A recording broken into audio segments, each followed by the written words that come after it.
ইডির পর এবার বাংলায় আক্রান্ত এনআইএ, আর ঠিক ভোটের যে মুখে এই এনআইএ এর ওপর এই হামলা তা নিয়ে প্রশ্ন উঠছে অনেক। ইতিমধ্যেই আপনারা জানেন এমসিসি চালু রয়েছে এবং এই জায়গায় খুব স্বাভাবিকভাবেই নির্বাচন কমিশন তাদের ওপর বর্তাচ্ছে গোটা এই আইন শৃঙ্খলার পরিস্থিতির জায়গা, এবং এই গোটা ঘটনায় নির্বাচন কমিশন উদ্বিগ্ন এবং গোটা বিষয় বা পরিস্থিতি নিয়ে ভূপতিনগরের এই ঘটনায় নির্বাচন কমিশনের তরফ থেকে পদক্ষেপ।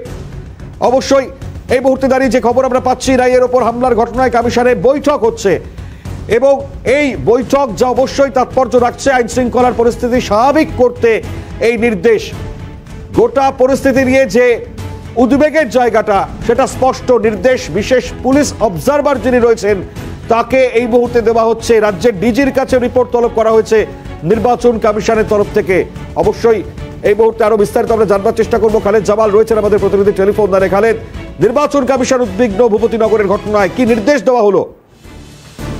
একেবারে দেখো, যেভাবে আইন শৃঙ্খলা অবনতি ঘটছে তার ফলে কিন্তু উদ্বিগ্ন জাতীয় নির্বাচন কমিশন। আজকে ভূপতিনগরে যে ঘটনাটা ঘটেছে, এনআইএ যেভাবে আক্রান্ত হয়েছে সেটা নিয়ে কিন্তু একেবারে তড়িঘড়িতে তারা রিপোর্ট তলব করেছেন ডিজিপির কাছে এবং তার পাশাপাশি স্থানীয় প্রশাসনের কাছে, অর্থাৎ যারা এসপিরা রয়েছেন, ডিওরা রয়েছেন, নির্বাচনী আধিকারিক যারা রয়েছেন, জেলা নির্বাচনী আধিকারিক, তাদের থেকে কিন্তু রিপোর্ট তলব করা হয়েছে এবং কিভাবে ঘটনাটা ঘটেছে সেই সম্পূর্ণ বিবরণ চেয়েছে জাতীয় নির্বাচন কমিশন।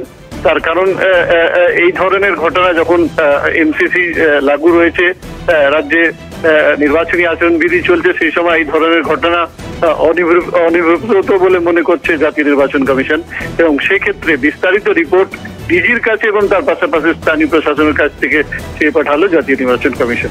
একেবারে